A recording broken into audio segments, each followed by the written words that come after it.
Hello and welcome back, and today's video is on non-surgical modalities of hair growth, and we'll discuss everything starting from medicines to the latest exosomes. We will discuss everything in detail, what works, what doesn't work, and what is the best thing for you. Hello friends, I am Dr. Ankit Gupta. I am a plastic surgeon. I practice at Banish Aesthetics, Pitampura, and very regularly we do hair transplants and treat multiple hair related conditions. So today's video I'll explain you all about hair loss and hair regrowth treatments which are non-surgical, that is other than hair transplant. So first of all friends, the hairs that you have already lost and the area which is already bald, for that you need hair transplant. So no treatment, no medicine, no exosome, no GFC, no PRP can grow new hairs at a place which is already bald. So friends, today I'll tell you 8 different ways in which you can prevent your hair loss, or you can slow down your hair loss, you can decrease the hair fall that you are having. So you need to understand there are multiple causes of hair loss. So what I am discussing is a general male pattern hair loss or the genetic hair loss. I'm not discussing various illnesses which causes hair loss. I'll be discussing a normal day-to-day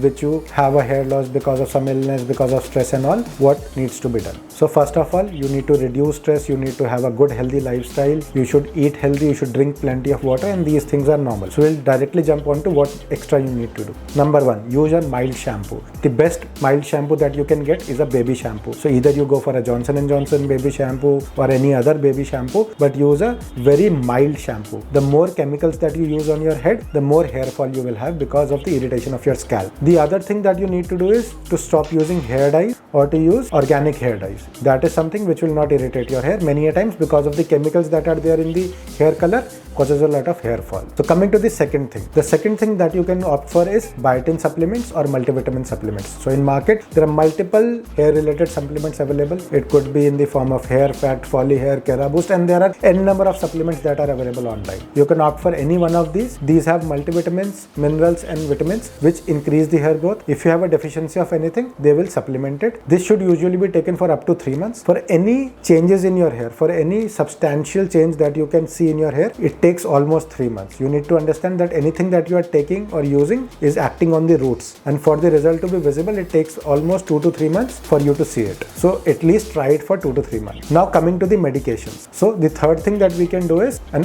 minoxidil oil. So minoxidil is an oil which causes vasodilatation. What does it mean?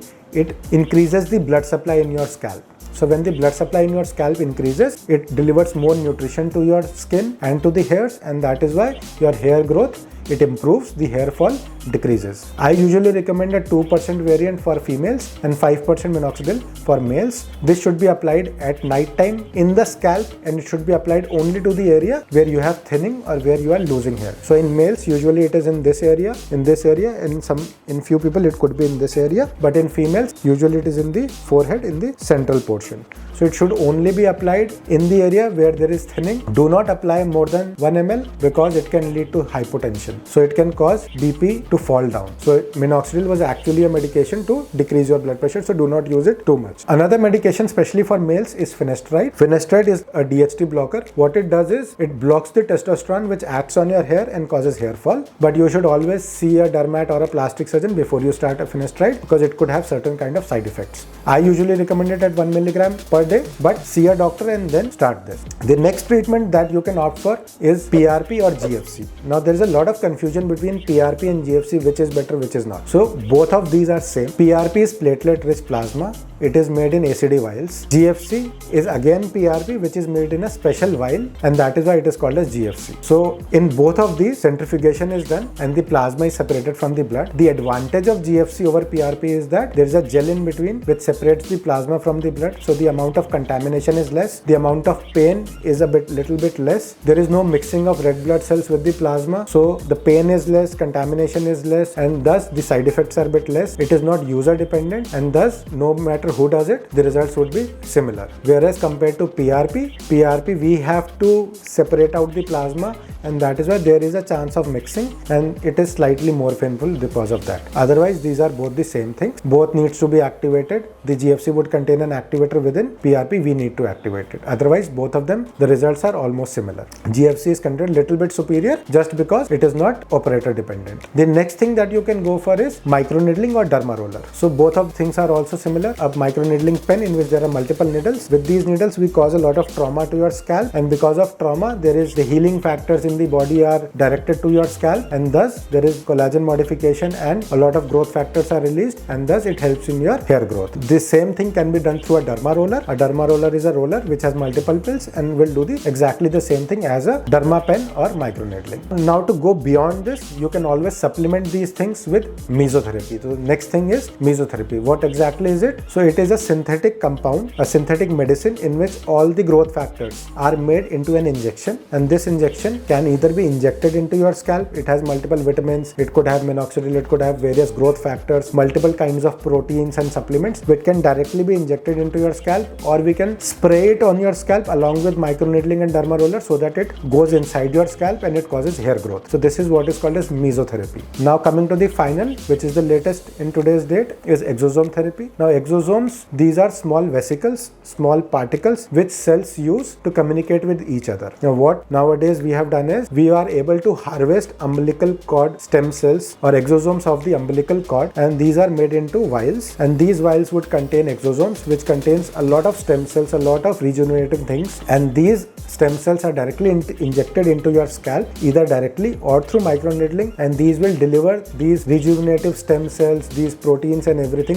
which are there in an umbilical cord, and we expect these to act on the hair roots. If we do it on the skin, it causes glow to the skin. It actually makes your skin younger. So it will, even if you use it in your scalp, it will make your scalp younger, and thus like in your younger self you had more hairs, it rejuvenates your scalp, it rejuvenates your hair, and that is how the exosomes work. So friends, these are all the things that you can opt for in non-surgical therapy. You need to understand that once an area has gone bald, if there are no roots, the only thing that works is a hair transplant. All the things that I have mentioned, starting from shampoo to minoxidil, finasteride, PRPs, GFCs, mesotherapy, exosomes, everything will work on roots, already existing roots. If they are weak roots, they will become stronger, the hair will become denser, the root will become thicker, the hair growth will be much longer. All these things will make hairs better. It will prevent hair loss. But if there are no hairs in that area, the only thing that will work is a hair transplant, because we need to take out roots from the back of your scalp and put it there, and that is how you can get new hairs in the area which has already gone bald. Hope this video helps you and helps you clarify what all non-surgical things are available. Do consult a doctor before you start any of these, because you need to be sure that you are suffering from male pattern baldness and not something else. Thank you and have a nice day.